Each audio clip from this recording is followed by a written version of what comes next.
And Demchenko plays his pawn to e5. Arjun brings his knight out to f3, attacking the pawn in the center. Ooh, and Demchenko plays the Petrov. Well, that's going to be quite a task to beat the Petrov, especially when a solid player like Demchenko plays it. d6, attacking the knight. Arjun comes back, knight f3. And knight takes e4, taken here. And now pawn comes up to d4. He goes pawn to d5. And bishop to d3 played. Demchenko brings his bishop to e7. It's all well-known theory here. Arjun will castle now. He does castle. The bishop comes out to f5. And rook is slid over to e1, putting pressure on the e file. Black castles here. And now knight comes out to d2. The knight comes to d6. And yeah, he's offering a trade here. Arjun moves it away, getting his knight to g3. Now it's a very symmetrical position, you know. It's kind of these positions where you feel like how to even play for a win. Pawn to c6. But Arjun is kind of playing it so confidently. Knight a6 played, maybe with the idea of coming to b4. But Arjun doesn't care about it. He goes g3. And that is maybe his preparation, a new idea. Knight comes to c7. And maybe one of the ideas of g3 is to simply put the pawn on h4. It's a useful move. He goes knight to e3. Now, one of the things that Arjun is planning to do is take the knight on d6 and put the knight on f5. That's his plan. So he does give up this bishop.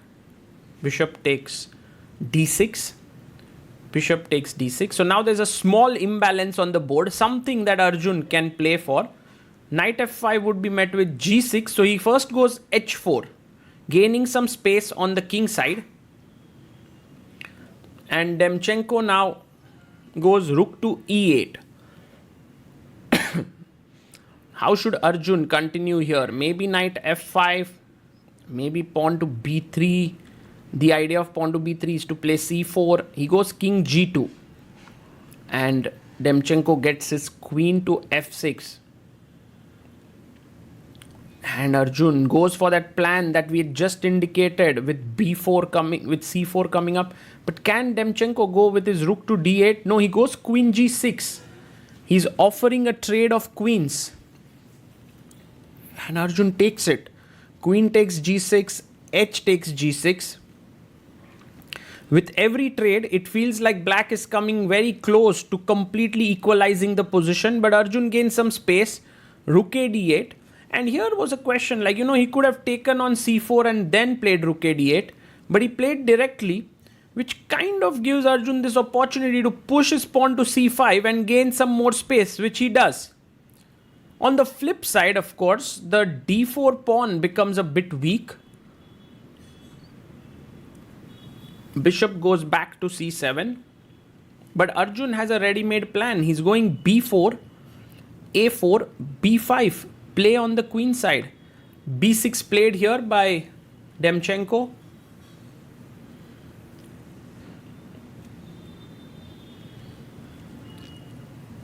And Arjun now brings his rook to c1. His threat is to take on b6 and then take the pawn on c6. Pawn takes pawn. And you can take back with the b pawn. But Arjun prefers to create even more imbalance and takes d takes c5. Very interesting strategy here by Arjun. A5 pushed forward to pressurize the b4 pawn, and you want to play a3, just bolstering this pawn chain. Rook to b8, there's pressure on b4, and now the knight comes to c2, defending the b4 pawn. He goes rook c8, and I'm a bit surprised with this move. Not so sure what's his plan. Maybe he wants to go bishop d8 to f6. He goes king f8. Starts bringing the king into the game, but already Arjun seems to be slightly better now, slightly for choice, slight preference here for white position, because the knight could start putting pressure on d4. He goes knight e1. That's an interesting maneuver by Arjun. He's going knight to d3. So f6 played, and he plays his knight to d3, and you can already feel it in Arjun's body language that he's enjoying himself. There's something to play for, and it's pretty cool. King f1,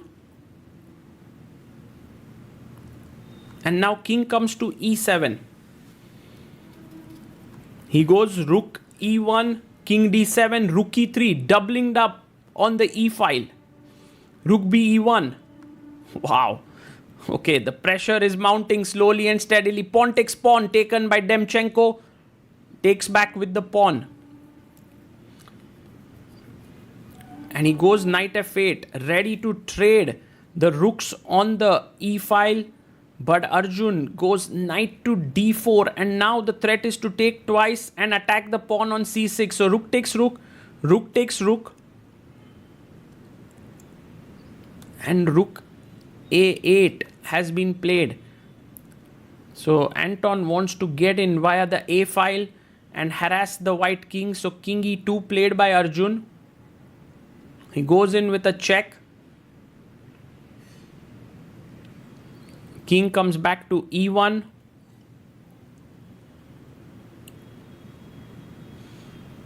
Not sure what to do here. Bishop b8. And now b5 already looks very, very powerful here. He goes king d1. Well, that's also a nice move. He's trying to get his king. Here, bishop e5. Demchento gets a bit nervous on the 39th move and is giving away a pawn, it seems. Knight takes, pawn takes. It's not a pawn loss, because after rook takes e5, the f2 pawn is hanging, and they've crossed 40 move mark, which means both players will get additional 50 minutes on the clock. That's the best part about Grand Swiss. b5 played by Arjun. cb5 instantly taken. Rook takes d5. Check. And Arjun's clearly better, but the win is very complicated because of the less material on the board. And now the best move is rook e5.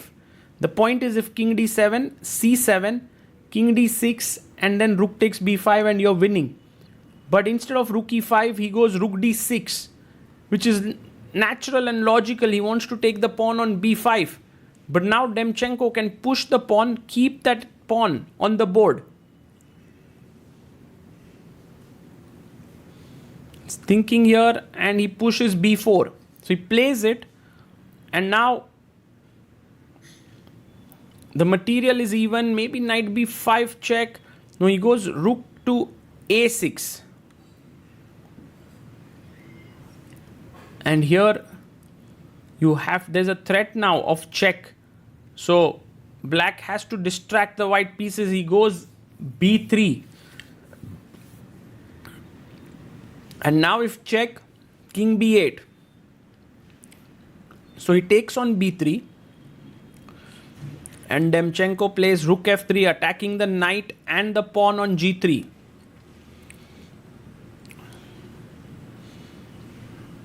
Arjun brings his king up to c2. He takes the pawn on g3 here. And the knight goes to d4. Gaining all the squares here in the black camp. Rook g4 attacking the knight. The position is still equal. But look at the black knight on f8. It's so passive. King c3 moving up.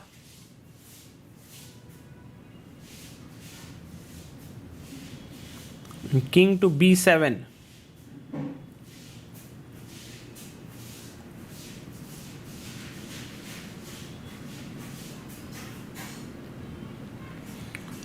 And he goes rook a4 here. Rook takes pawn, taken. And now the hope here for Arjun is king c7 is the best move, because if check, you take here. If rook takes rook, you take the knight, it's a draw. But instead, he goes king b8, a mistake, because now a check is possible. And then king c7 is impossible because of check. King takes c6, knight a7 check, and the rook cuts off the king, and you pick up the entire rook. So that's a very cool variation. King b8, he gives a check. So you have to go to c8 now. You can't do anything else. So he does play king c8. And now Arjun has a very strong move, rook b7. It's incredible how with little material, being a pawn down, Arjun is still winning. Rook h1. And now king comes up. That's a mistake. He should have kept his king here on c2, or king d2 in fact was the winning move. But it's so complicated. King c4. He has played the king up here. But now rook c1 check is the move. And Demchento finds it. Rook c1. King d5.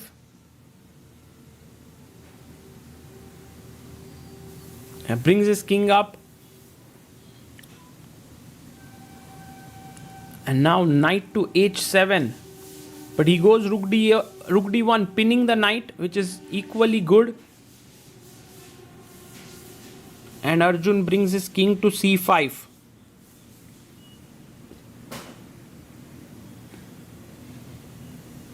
Check.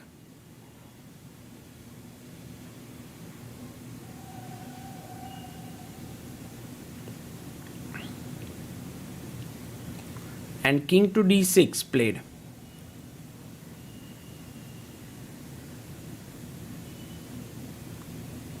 He goes rook to d1, pinning the knight on d4.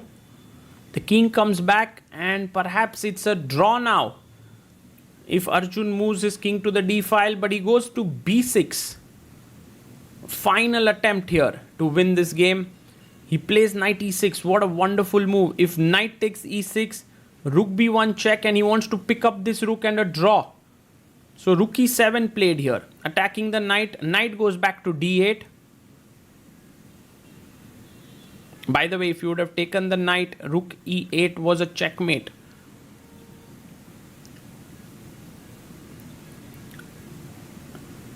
And now Arjun pushes his pawn to c7.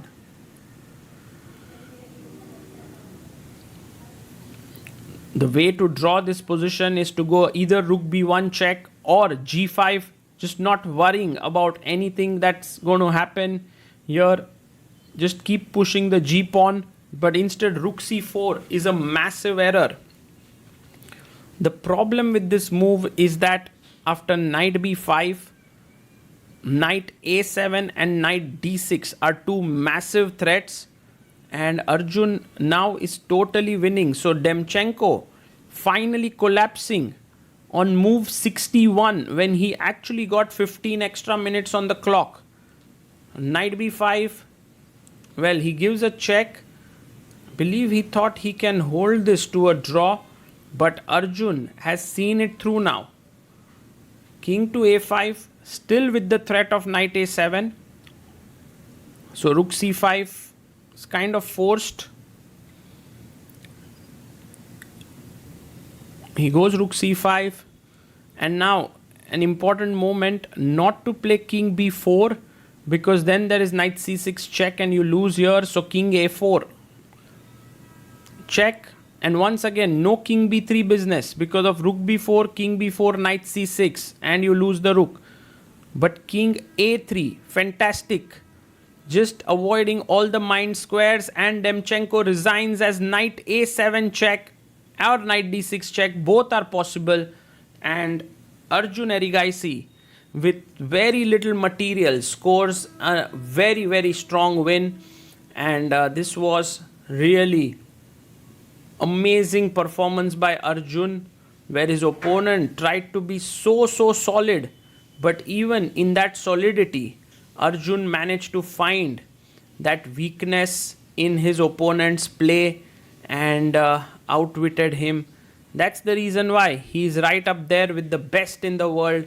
Arjun Erigaisi now on 2.5 out of 3, and in the next round faces the world champion Gukesh in what promises to be an extremely exciting encounter. And here we also